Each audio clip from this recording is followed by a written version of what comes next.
कल्पना कीजिए जम्मू के उन त्रिकुटा पर्वतों की जहां हर साल लाखों भक्त माता के दर्शन के लिए जाते हैं। वहां की हवाओं में एक अजीब सी शांति और भक्ति होती है। लेकिन इन पवित्र वादियों में एक बहुत बड़ा रहस्य भी छुपा है। एक ऐसा रहस्य जहां देवी के दर्शन तब तक अधूरे माने जाते हैं जब तक कि भक्त उस तांत्रिक के मंदिर में सिर न झुकाएं जिसने कभी देवी को मारने की कोशिश की थी। आज हम बात कर रहे हैं माता वैष्णो देवी और महाबली तांत्रिक भैरवनाथ की उस खौफनाक कहानी की, जो सदियों से इन पहाड़ों में गूंज रही है। सैकड़ों साल पहले भैरवनाथ नाम का एक बेहद शक्तिशाली अघोरी और तांत्रिक हुआ करता था।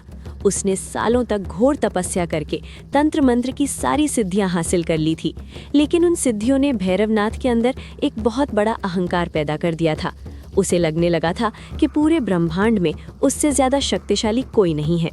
एक दिन भैरवनाथ को पता चला कि कटरा नाम के एक छोटे से गांव में एक छोटी सी कन्या है जिसके अंदर चमत्कारी दैवीय शक्तियां हैं। अपने अहंकार में चूर भैरवनाथ ने उस कन्या की शक्तियों को परखने और उसे अपने वश में करने की ठान ली। वो कन्या कोई और नहीं बल्कि साक्षात माता वैष्णो देवी का रूप थी। एक दिन गांव के एक सच्चे भक्त पंडित श्रीधर ने एक विशाल भंडारे का आयोजन किया। उस भंडारे में भैरवनाथ भी अपने शिष्यों के साथ पहुंचा। वहां उस छोटी सी कन्या ने जब भैरवनाथ को भोजन परोसा तो भैरवनाथ ने जानबूझकर मांस और मदिरा की मांग की। देवी के भंडारे में ऐसी अशुद्ध चीजों का कोई स्थान नहीं था।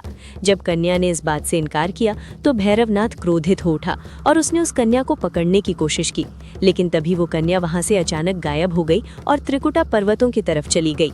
यहीं से शुरू हुआ पहाड़ों के बीच एक खौफनाक पीछा। भैरवनाथ अपनी तांत्रिक शक्तियों के बल पर उस कन्या को ढूंढते हुए पहाड़ों में ऊपर चढ़ने लगा। माता रास्ते में कई जगहों पर रुकी जिन्हें आज बाणगंगा और चरण पादुका के नाम से जाना जाता है। खुद को भैरवनाथ से बचाने के लिए माता एक गुफा में छिप गई जिसे आज अर्धकुंवारी गुफा कहा जाता है। माता पूरे 9 महीने तक उस गुफा में रहीं और भैरवनाथ उस गुफा के बाहर पहरा देता रहा। लेकिन जैसे ही भैरवनाथ ने गुफा के अंदर घुसने की कोशिश की, माता ने गुफा का दूसरा हिस्सा तोड़ा और बाहर निकलकर पहाड़ों की सबसे ऊंची चोटी पर पहुंच गईं। जब भैरवनाथ वहां भी पहुंच गया और उसने देवी पर हमला करने की कोशिश की, तब माता ने अपना सबसे विकराल और रौद्र रूप धारण कर लिया। वो रूप माता महाकाली का था। पूरा आसमान काले बादलों से घिर गया और बिजली कड़कने लगी। माता ने अपने त्रिशूल से भैरवनाथ पर एक ऐसा भयानक प्रहार किया कि उसका सिर धड़ से अलग हो गया।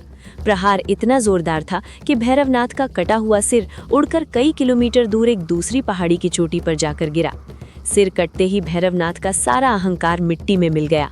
मौत के आखिरी पलों में उसे ये एहसास हो गया कि वो जिस कन्या को एक साधारण इंसान समझ रहा था, वो असल में पूरे ब्रह्मांड को रचने वाली साक्षात महामाया है। भैरवनाथ ने रोते हुए माता से अपने पापों की क्षमा मांगी। माता तो आखिर माँ है, उनका हृदय पिघल गया। उन्होंने न सिर्फ उस तांत्रिक को माफ किया बल्कि उसे एक ऐसा वरदान दिया जिसने उसे हमेशा के लिए अमर कर दिया। माता ने वरदान दिया कि जो भी भक्त मेरे दर्शन के लिए इस पवित्र गुफा में आएगा, उसकी यात्रा तब तक सफल नहीं मानी जाएगी जब तक वो भैरवनाथ के दर्शन नहीं कर लेता। आज भी वैष्णो देवी की पवित्र गुफा के दर्शन करने के बाद हर भक्त को खड़ी चढ़ाई चढ़कर भैरव घाटी जाना पड़ता है। जिस जगह पर भैरवनाथ का कटा हुआ सिर गिरा था, आज वहां भैरव बाबा का एक विशाल मंदिर है। ये दुनिया का शायद एक लौता ऐसा रहस्य है जहां भगवान अपनी पूजा से पहले अपने ही एक दुश्मन की पूजा का वरदान देते हैं। ये कहानी हमें सिखाती है कि इंसान चाहे कितना भी शक्तिशाली क्यों ना हो जाए, अहंकार हमेशा उसका विनाश ही करता है। लेकिन अगर वो सच्चे मन से ईश्वर की शरण में चला जाए तो भगवान उसे भी अपने गले लगा लेते हैं।